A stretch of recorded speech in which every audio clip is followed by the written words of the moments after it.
Hey, it's Nikki with FM 99's Backstage Pass presented by Area 51 Tobacco and Novelties. I am here with Lilith Czar. How are you? I'm excellent. How are you? Thank you for having me, Nikki. Yeah, doing great. It's so nice to meet you. Nice to Super meet you as excited to well. have you here for a Lunatic Luau on May 20th. That's going to be really fun. I'm very excited and honored to play at this festival. So thank you for Ha- having me. Have you been to this area before, to the Hampton Roads area? Yes, I have. We Okay. were actually, yeah, we were up there. Let's see, when was I there last?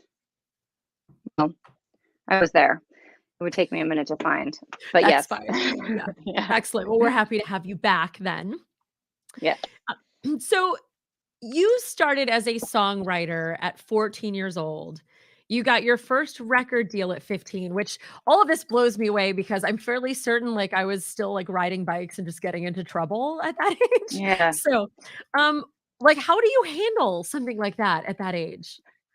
Well, I mean, I was still riding bikes and getting in trouble. I was just juggling a lot at the same time. But it was my dream.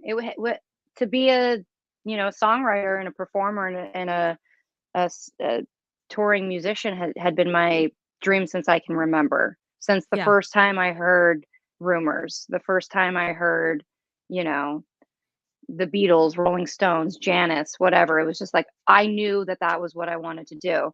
So, it was by the time I was 14 years old, I was already performing. I was writing my own songs, and I got a little indie deal, and the rest is, sort of a crazy ride from there. But yeah, that was the path that I wanted to take with my life. That's amazing. So, kids that age who want to be rock stars, what advice do you give them? Do they do it? Do they Run as fast as you can. Just kidding. No, I'm kidding. Um, my advice would be prepared to make a lot of sacrifices. It's not all glitz and glamour at all. It's tiring, it's dirty, it's hard work, it's grinding. Um, just be willing to, put your whole heart and soul into it if you want to succeed. Um, Another piece of advice would be to stay away from the BS. Yep. Whether that's drugs and alcohol, or somebody telling you that, oh, well, I think that you should sound like, well, I think that you should look like f that. Be you, be your most authentic self, because that's what's going to connect people to you as an artist, not something you know made you know Right. in Like a something somebody else wants you to be. from the mind of some guy or something. Yeah, you got to be yourself. Yeah. So speaking of that, so you've done a lot, first of all. You were Juliet Sims. You were in the Hmm. band Automatic Love Letters. You did some solo stuff. You were on The Voice. And then right at about a year ago, you were reborn Lilith Czar. Talk to me about that. Hmm. Well, like you said, I've had many chapters in my life, in the music industry. And this since I was a little girl and I decided to venture off and try to make it in the music scene, I've lived so many lives. I've had Yeah. different bands, I've been solo artist, I've done The Voice, I did stuff after that. I've traveled all over. I've put out, I tried started with, ultimately I started with classic singer-songwritery rock type music. But then, I did fall into that, like, well, maybe if I just listen to these men that are telling me I should look like this and sound like this, like maybe it'll finally work. And you just try everything to make your dreams come true. And ultimately, experience gives you knowledge, and it gives you a sense of who you are. and what you want to do and what makes you happy. And like, you fall down and you stand back up, and you fall down again and you stand back up. And throughout all of it, I found that I came to a point where I was like, I know who I am as an artist. I know who I am as a woman. I know that I'm incredibly strong. This is my message that I want to give. It's something that I hadn't really done previous to Lilith. Right. And changing the perception of your fans or the public or whatever about when, especially in this day and age with social media, can be very, very tricky. Yeah. People can make up their mind about you, and then that's what they think about you. That's it. Like there's almost no changing their mind unless you can do it in a way where you're bringing them into your subconscious and your mind, and you give them a piece of your reality so they can then understand it, and visually and sonically. And so that's what I wanted to do with Lilith, is I wanted to change people's minds, and I wanted to do it in this really artistic way. And yeah, that's why, you know, the change. Yeah. So how did you why the name Lilith Czar? Well, Lilith is she is this goddess, feminine, feminist character. She comes, there's all these different iterations of her story. One being that she was actually the first woman ever. She predates Eve. And so it was her and Adam in the Garden of Eden. And when Lilith would not submit to Adam, he wanted her to lay beneath. She was like, "No, I want to lay. I want to be on top." He did not like that. So that's how the story goes. And he's cast her out of Eden because she wouldn't submit to him, which is like such a strong message and has so much symbolism to me, as far as like um, not letting somebody take your power, Right. essentially.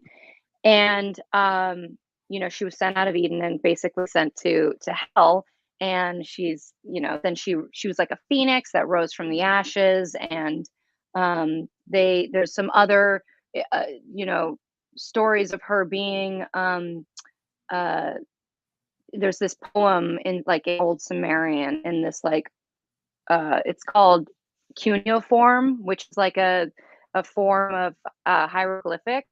Okay. It's so like the first time she was ever mentioned in history was like in this poem in like Sumerian time, where she was this like demon, night bird, uh, entity that kind of came and destroyed men and stuff. So,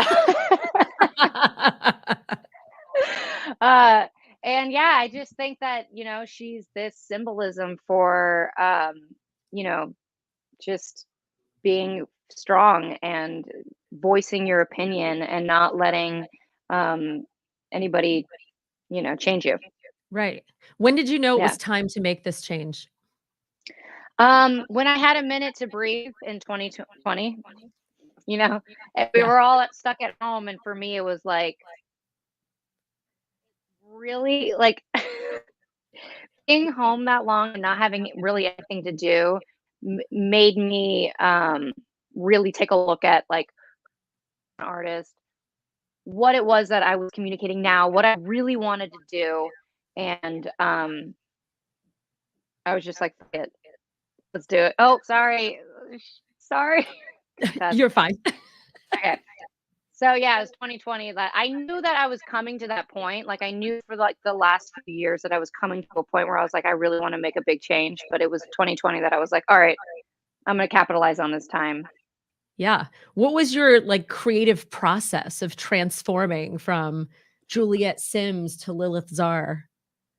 Well, I'm sorry, my audio is repeating myself back to myself. I'm gonna take Oh, one headphone out. okay. Wait, I'll take this one. Is that better? Oh, wait, except for now I can't hear you.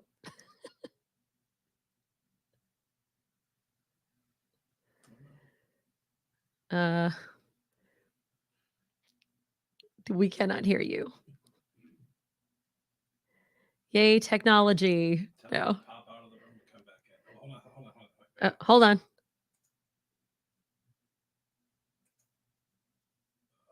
Their mic's not connected. She's gonna have to pop out of the room. Oh, you're gonna have to get out of the room and get back in to connect your microphone. All right, we'll talk about the Luau. Is it back? Oh, yes. There you go. Fantastic. It was muted. Yeah. So, Yes. question? Sorry. I said what went into the creative process of like transforming from Juliet Sims to Lilith Czar. So the short of it is that we decided, to make this transformation, and how we wanted to do it was we were going to put out an EP. I named it a Descent, and it basically was like the prequel to the story. So I put out an EP as Juliet Sims called Descent. In the music video for one of the songs on the EP, I combust into flames and burn alive. You kill and her. essentially I kill her. Bye bye. And so we came up with, I wrote all of these poems to kind of tell the story of the rise or the fall and rise of Lilith. And we not only did I have written word, but we shot visualizers, like not music videos, but just like little shorts. So like 30 seconds to like a minute and a half videos kind of telling the story. And if you go down my feed on my Instagram or whatever social media, you can actually see the timeline from start to like when it all happened. So we put out these visualizers, and we included tarot card artwork that we had custom made for this whole entire transformation, and the meanings behind the tarot cards, and it all bubbled up to the release of the music video for King, which is where you first saw me as and heard me as Lilith Czar. Right. So, yeah. So was it just that you didn't relate to Juliet Sims anymore? Yeah, it was that I, just like everybody changes, people grow up, people get better, some people don't, but like for me, it just felt like such a skin that had been shed. Yeah. So this is your true form. This is who you are, or more of who you are. Yes. Okay. Yeah. So how did you find like the wardrobe and hair that fit Lilith Czar? My brain. I style everything myself. And clothing and the way that you look as an artist has always been really important to me. It's right up there with the music. I feel like if you can impinge on somebody, with your music, you should also be able to do that visually. And I just think that they go hand in hand. And so I've always been really heavily involved with all of my styling and stuff like that. And so it was hard. I'll say this, having to portray myself in a way that wasn't like, oh, just second nature, like having to actually think like, okay, I have to come up with this like brand and this look, and who this person is, and what what she looks like, what her hair is like, da, da, da.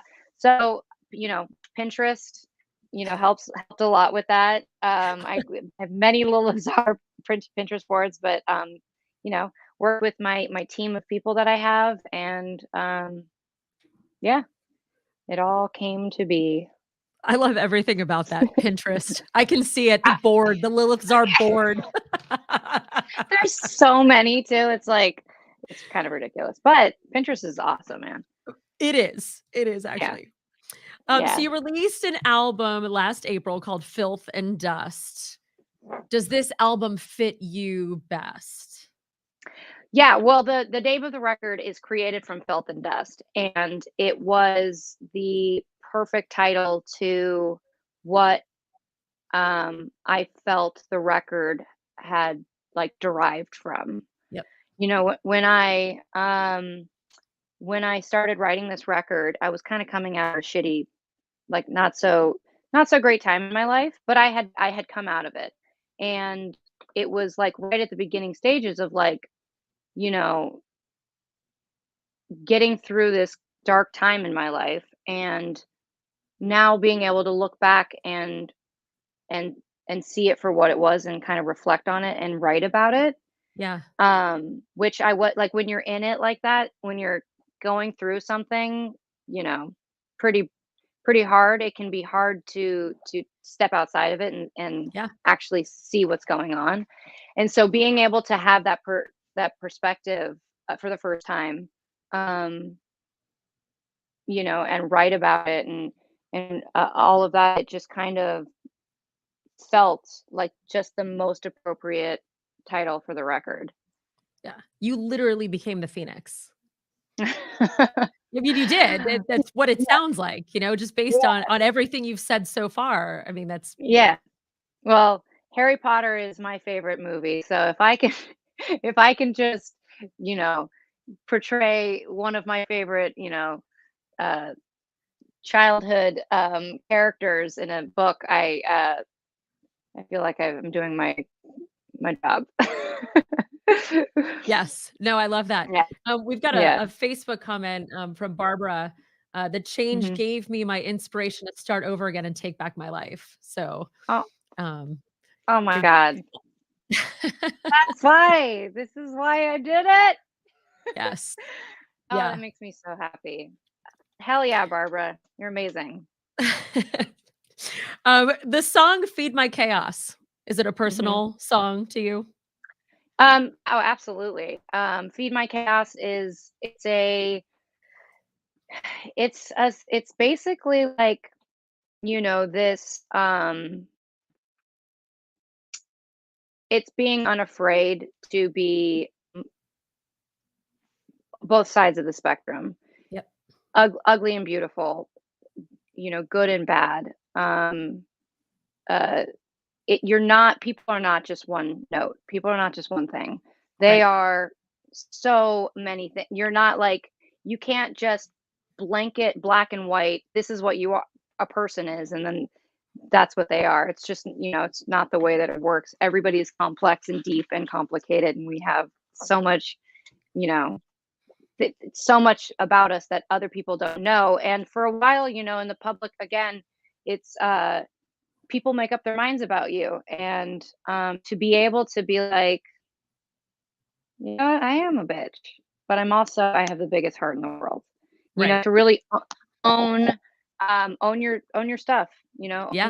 own your ugly, own your, you know, all of it, own your beautiful. And that's what that song is about. It's like you're chaotic, I'm chaotic, and I just give it to me because I can take it, Yeah. you know. We all are, really. We're Yeah, all no, chaotic. 100, we're all insane. Yeah. That's completely fair.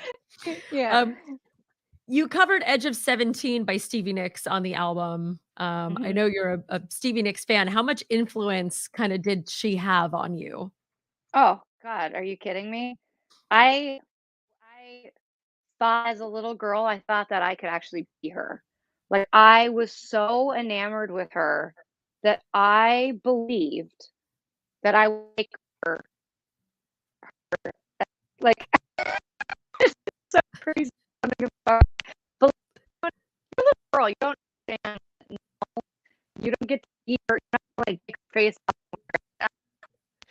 Like I that I Like, you could become Stevie Nicks. oh yeah, I like I could be the singer of Mac one day. Well, Watch I it it's happen.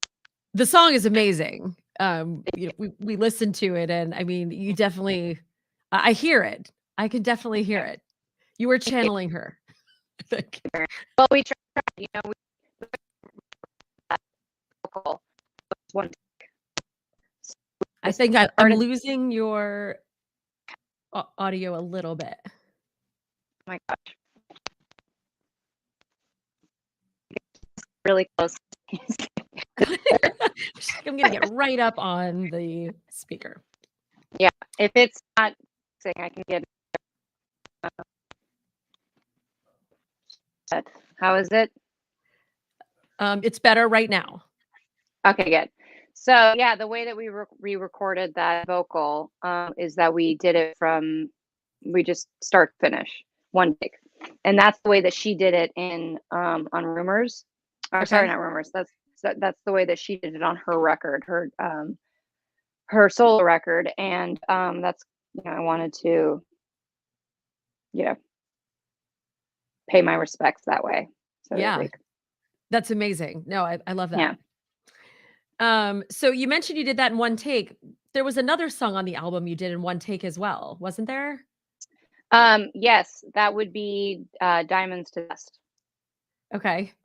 I Yeah. mean, was that the plan to do it in one take, or you just nailed it and you were like, "I'm out." Yeah. That was awesome. No, it wasn't originally. So the way that me and my producer would, we would, we'd write a song and then we would throw it down as a demo really quick, just like a scratch track, Yeah. just so we had the lyrics in the middle and all of that. And we sang Diamond, we did the demo, and then when we came back to revisit it to start working on it for the album, we were like, this vocal, it's so special. Like I felt like I wasn't going to be able to deliver the same performance because that Yeah. like singing that song, like I almost started crying while I was singing that song. I just felt like it was the right vocal. Yeah. And it And comes so through. They're commenting on YouTube about what a beautiful oh, song it is. So thank you. Thank you. so you did your first tour as Lilith Czar with hmm Hailstorm and Evanescence, which is awesome. What was that What the like? F? What Right? is life? I mean, I don't know what to say. It was a dream come true. Amy and Lizzie we got to bond and hang out, and they got to pick my brain, and I got to pick their brain, and I got to watch them every night. They're not they're not from planet Earth. Those two. I'm sorry. I'm like convinced. I'm like, nope. You are not human. No human can do what you do. They're both just so incredible, so inspiring. It was the highlight of my career being on that tour.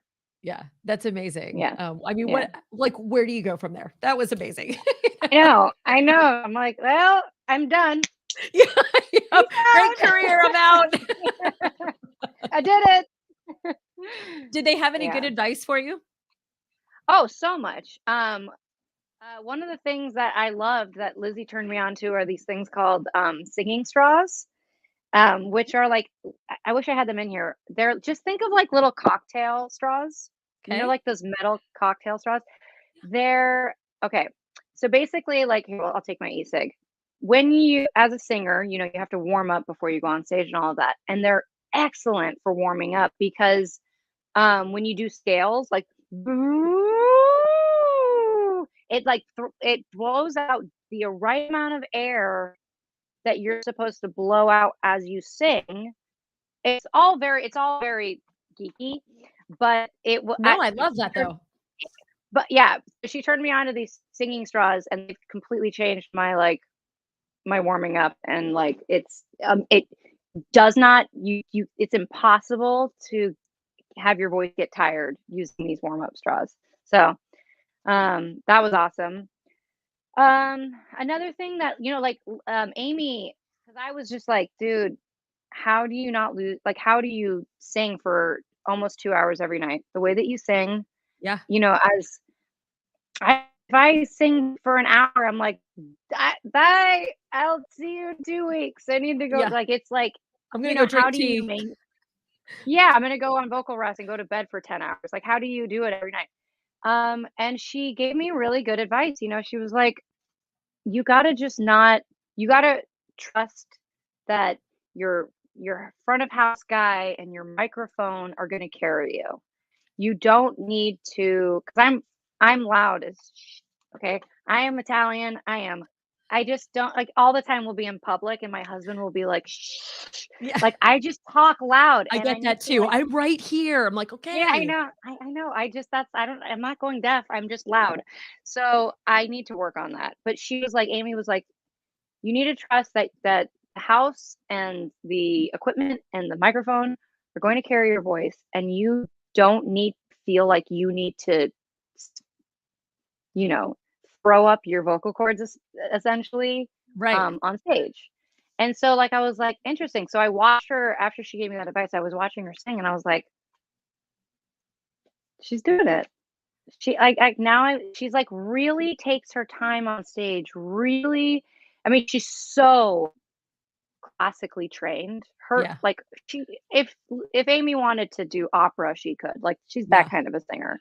And so I actually started taking lessons from a classical singer because I'm like, I want to get some of what Amy's got.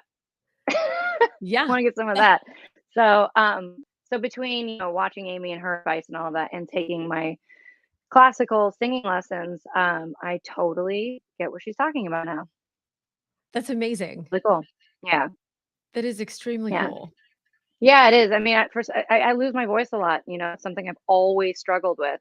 So getting that kind of really valuable advice and then seeing it work, even with me, I was like, I'm gonna come live with you.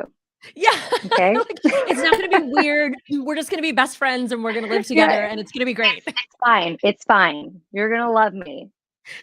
I'll make you breakfast every morning. That's Uh, amazing. I love that. yeah, Well, yeah. we are super excited. You're gonna be here for Luau. When you get on stage, what can we expect to see? A luau hat. I'm gonna come on stage with a gigantic fake fake flowered luau hat, and Love I'm it. just gonna toss it around. No, I'm just kidding. You can you can expect to hear songs from the record. You can expect very excited artists to be there performing for you. My band is going to be with me on the DL. There may or may not be some stuff coming out this year, Ah, to go along to coincide with this album. That's all excellent. I'll say. So, yeah, maybe that will be a part of it. I don't know. Well, that's exciting. Yeah. Well, we look forward to seeing you.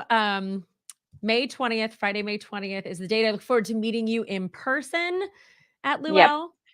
And Yes. until then, keep on keeping on. Very Yeah, you inspiring. too. Thanks, Nikki. I really appreciate it. Thank you for having me. I cannot wait to come there. It's going to be a Yes. blast. We'll see you soon. Okay, awesome. All right. Bye. Bye. Thanks. Bye. Thank you. And thanks, Area 51, for FM 99 Backstage Pass.